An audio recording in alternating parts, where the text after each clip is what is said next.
80তম স্বাধীনতা দিবসে ভারতকে বিশ্বগুরু হওয়ার বার্তা আরএসএস প্রধান মোহন ভাগবতের, যার মূল কাণ্ডারি হতে চলেছে বর্তমান যুব সমাজ। নাগপুরের কস্তুরচাঁদ পার্কে জাতীয় পতাকা উত্তোলনের পর তরুণ প্রজন্মের সঙ্গে সরাসরি মত বিনিময় করেন মোহন ভাগবত। অনুষ্ঠানের মূল আলোচ্য বিষয় ছিল ভারতের উজ্জ্বল ভবিষ্যৎ গড়তে যুব সমাজের অবদান। মোহন ভাগবতকে বলতে শোনা যায়, ভারতকে বিশ্বগুরু হওয়ার লক্ষ্যে যুব সমাজের ভূমিকা রয়েছে, কারণ আগামী 30 বছরে তারাই পুরনো প্রজন্ম হয়ে যাবে। তাদের ওপরই দায়িত্ব পরের প্রজন্মকে পথ নির্দেশনা দেওয়ার। পাশাপাশি তাদের डेमोग्राफिक डिविडेंड বা জনমিতিক লভ্যাংশ হিসেবে উল্লেখ করেছেন তিনি। युवा पीढ़ी के लिए इसलिए भारत में ऐसा मानते हैं कि वो हमारा डेमोग्राफिक डिविडेंड है और उसका ठीक से लाभ हुआ देश को तो हम विश्वगुरु बन जाएंगे, और नहीं हुआ तो आगे बहुत बोझ आएगा, क्योंकि आज ये युवा पीढ़ी 30 साल के बाद पुरानी पीढ़ी बन जाएगी। तो आगे चल के इस युवा पीढ़ी के भविष्य के लिए भी जैसे आज के लोगों ने विचार करना है, वैसे युवा पीढ़ी को अपने अगले पीढ़ी के लिए भी विचार करके चलना पड़ेगा।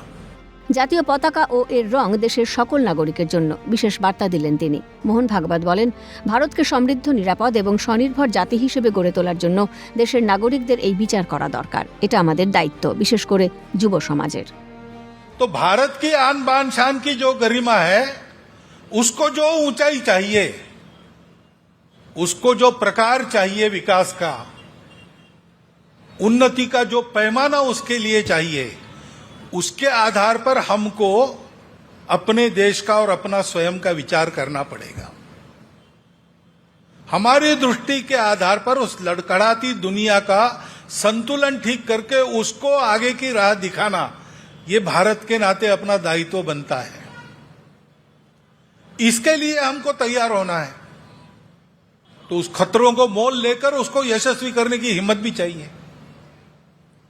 हम सब लोगों को, विशेषकर युवा पीढ़ी को, इसका ध्यान रखना पड़ेगा। ये हमारी दृष्टि है। ত্রিবর্ণ রঞ্জিত পতাকার তাৎপর্য তরুণদের বোঝালেন ভাগবত। আরও বললেন, ভারত বৈভব সম্পন্ন হলেই আমরা বৈভব সম্পন্ন হব।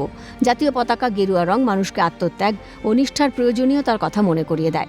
জাতীয় পতাকার রঙের মাহাত্ম্য বোঝালেন তিনি। তিনি আরও বলেন, অশোক চক্রের প্রতিটি স্পোক যেমন একটি নির্দিষ্ট কেন্দ্রবিন্দু থেকে বের হয়, তেমনি ভারতের নানা মত ও বৈচিত্র্যের মাঝেও একটি অন্তর্নিহিত একতা রয়েছে, যা যুব সমাজকে ধরে রাখতে হবে।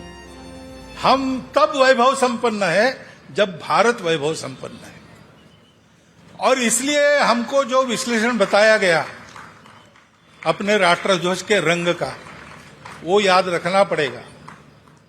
पहले है त्याग, कर्मशीलता, ज्ञान और शौर्य। बाद में है शांति, अहिंसा, निर्मल चित्त। तब समृद्धि हासिल होती है, तब फिर पर्यावरण को ठीक रखते हुए विकास कर सकते हैं। एक गोल है उन आरों के चारों ओर, जिससे जो मर्यादित रहते, और इसलिए ये धम्म चक्र है। धर्म यानी पूजा पाती नहीं, धर्म यानी समाज की धारणा करने वाला नियम। उस नियम में रहकर हमको सारी बातें करनी है। তিনি বলেন, তরুণ সমাজকে যদি সঠিক পথ ও সুযোগ না দেওয়া হয়, তবে তারা সমাজের উপর বোঝা হয়ে দাঁড়াতে পারে, কিন্তু সঠিক পথ দেখালে তারাই দেশের সবচেয়ে বড় শক্তি।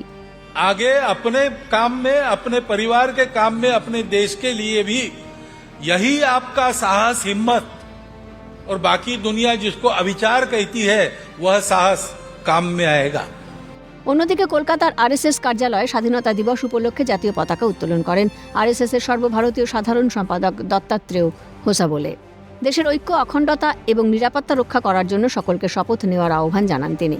পাশাপাশি দেশের উন্নয়নে এবং দেশের স্বাধীনতা সংগ্রামীদের স্বপ্ন পূরণে প্রতিটি নাগরিককে অবদান রাখার কথা বলেন দত্তাত্রেয় হোসাবোলে। सभी को संकल्प लेना चाहिए, भारत की स्वतंत्रता को, संप्रभुता को, सुरक्षा को अक्षुण्ण रखे, इसको सब प्रकार से सशक्त रखे। यही हम लोगों का कार्य है, और भारत के प्रत्येक व्यक्ति के विकास के लिए सभी लोग योगदान करें, और जो अपने स्वतंत्रता सेनानी सपने देखे थे, उन सपनों का हम पूरा करें। স্বাধীনতা দিবসে দেশকে সমৃদ্ধ করতে এভাবেই এগিয়ে আসুক সবাই, সেই বার্তাই দিতে চাইল আরএসএস। ক্যালকাটা নিউজ।